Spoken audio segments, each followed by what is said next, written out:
अथई तदप्यशक्तोसि कर्तुम मद्योगमाश्रित है। सर्व कर्म फल त्यागम ततः कुरु यतात्मवान।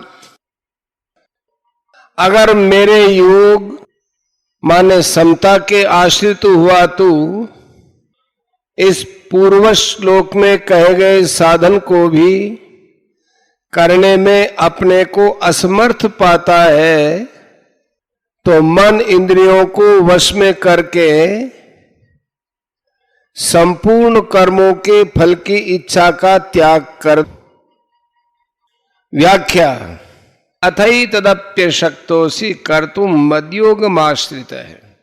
पूर्व श्लोक में भगवान ने अपने लिए ही संपूर्ण कर्म करने से अपनी प्राप्ति बताई, और अब इस श्लोक में वे संपूर्ण कर्मों के फल त्याग रूप साधन की बात बता रहे हैं। वहां भगवान के लिए समस्त कर्म करने में भक्ति की प्रधानता होने से उसे भक्ति योग कहेंगे, और यह सर्व कर्म फल त्याग में केवल फल त्याग की मुख्यता होने से इसे कर्म योग कहेंगे। इस प्रकार भगवत प्राप्ति के ये दोनों ही पृथक पृथक साधन हैं, दोनों ही स्वतंत्र साधन हैं। इस श्लोक में मद्योगमाश्रित पद का संबंध अथई तदप्यशक्तोसि के साथ मानना ही ठीक मालूम देता है, क्योंकि यदि इसका संबंध सर्व कर्म फल त्यागम कुरु के साथ माना जाए तो भगवान के आश्रय की मुख्यता हो जाने से यह भक्ति योग ही हो जाएगा। ऐसी दशा में 10वें श्लोक में कहे हुए भक्ति योग के साधन से इसकी भिन्नता नहीं रहेगी, जबकि भगवान 10वें और 11वें श्लोकों में क्रमशः भक्ति योग और कर्म योग दो भिन्न भिन्न साधन बता रहे हैं। दूसरी बात, भगवान ने इस श्लोक में यतात्मवान मन बुद्धि इंद्रियों के सहित शरीर पर विजय प्राप्त करने वाला ऐसा जो कहा है, आत्म संयम की विशेष आवश्यकता कर्म योग में ही है, क्योंकि आत्म संयम के बिना सर्व कर्म फल त्याग होना असंभव है। इसलिए भी मद्योगमाश्रित पद का संबंध अथई तदप्यशक्तोसि के साथ मानना चाहिए, न कि सर्व कर्म फल त्याग करने की आज्ञा के साथ। जिसका भगवान पर तो उतना विश्वास नहीं है, पर भगवान के विधान में अर्थात देश समाज की सेवा आदि करने में अधिक विश्वास है, उसके लिए भगवान इस श्लोक में सर्व कर्म फल त्याग रूप साधन बताते हैं। तात्पर्य यह है कि अगर वह संपूर्ण कर्मों को मेरे अर्पण न कर सके तो जिस फल को प्राप्त करना उसके हाथ की बात नहीं है, उस फल की इच्छा का त्याग कर दे। कर्मण्येवाधिकारस्ते मा फलेषु कदाचन 2:47। फल की इच्छा का त्याग करके कर्तव्य कर्म करने से उसका शरीर से संबंध विच्छेद हो जाएगा। सर्व कर्म फल त्यागम ततः कुरु यतात्मवान।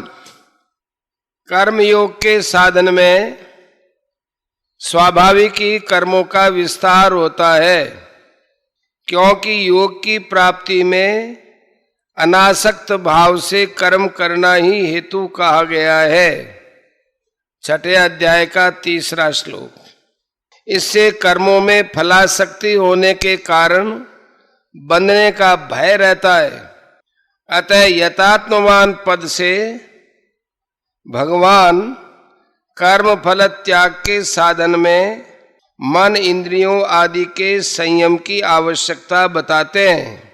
ये ध्यान देने की बात है कि मन इंद्रियों का संयम होने पर कर्म फल त्याग में भी सुगमता होती है।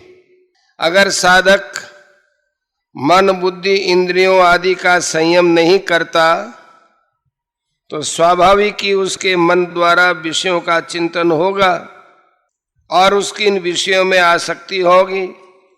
इससे उसका पतन होने की बहुत संभावना रहेगी। दूसरे अध्याय का 62वां 63वां श्लोक। त्याग का उद्देश्य होने से साधक मन इंद्रियों का संयम सुगमता से कर सकता है।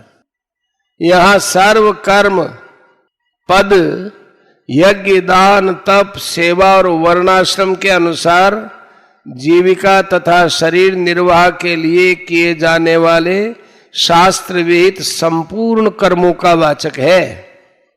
सर्व कर्म फल त्याग का अभिप्राय स्वरूप से कर्म फल त्याग न होकर कर्म फल में ममता आसक्ति कामना वासना आदि का त्याग ही है।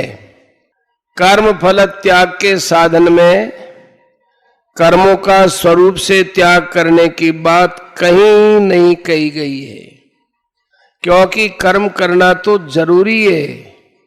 6ठे अध्याय का 3रा श्लोक। जैसा कि पहले कह चुके हैं, आवश्यकता केवल कर्मों और उनके फलों में ममता आसक्ति कामना आदि के त्याग की ही है। कर्मयोग के साधन को अकर्मण्य नहीं होना चाहिए, क्योंकि कर्म फल त्याग की बात सुनकर प्राय साधक सोचता है कि जब कुछ लेना देना ही नहीं है तो फिर कर्मों को करने की क्या जरूरत है। इसलिए भगवान ने दूसरे अध्याय के 47वें श्लोक में कर्मयोग की बात कहते हुए माते संगोस्त्व कर्मणि, तेरी कर्म न करने में आसक्ति न हो, यह कहकर साधक के लिए अकर्मण्यता का निषेध किया है। अकर्मण्यता का अर्थ है कर्म का त्याग।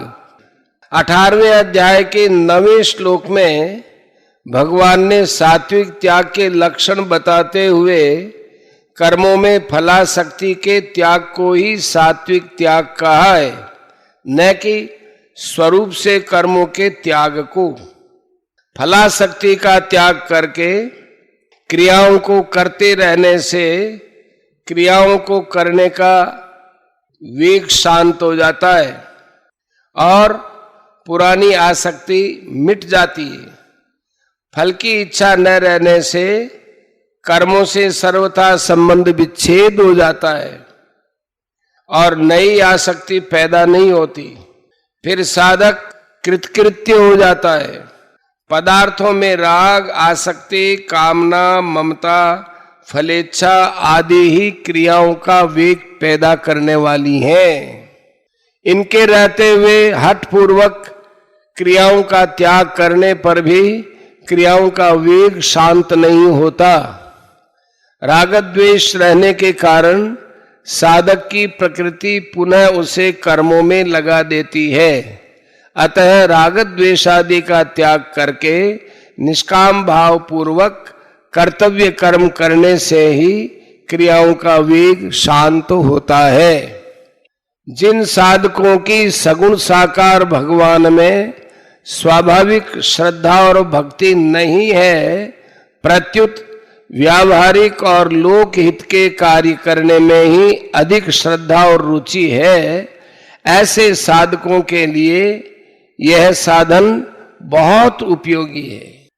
भगवान ने जहां भी कर्म फल त्याग की बात कही है, वहां आसक्ति और फलेच्छा के त्याग का अध्यार कर लेना चाहिए, क्योंकि भगवान के मत में आसक्ति और फलेच्छा का पूरी तरह त्याग होने से ही कर्मों से सर्वथा संबंध विच्छेद होता है।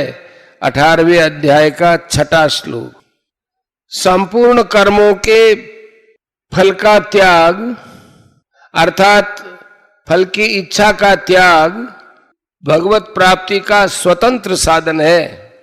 कर्म फल त्याग से विषयासक्ति का नाश होकर शांति की प्राप्ति हो जाती है।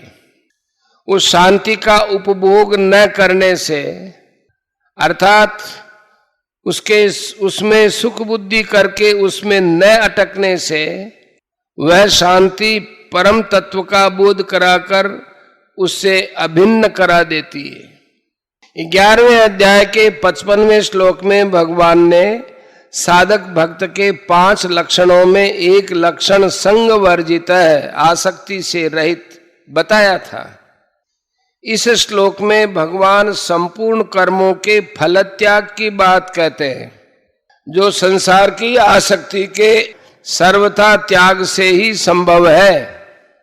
इस सर्व कर्म फल त्याग का फल भगवान ने इसी अध्याय के 12वें श्लोक में तत्काल परम शांति की प्राप्ति होना बताया है। अतः यह समझना चाहिए कि केवल आसक्ति का सर्वथा त्याग करने से भी परम शांति अथवा भगवान की प्राप्ति हो जाती है। परिशिष्ट भाव। अगर साधक सर्वथा भगवान के लिए कर्म न कर सके तो उसको फलेच्छा का त्याग करके कर्म करना चाहिए, क्योंकि फलेच्छा ही बांधने वाली है। फले सक्तो निबध्यते 5 का 12वां।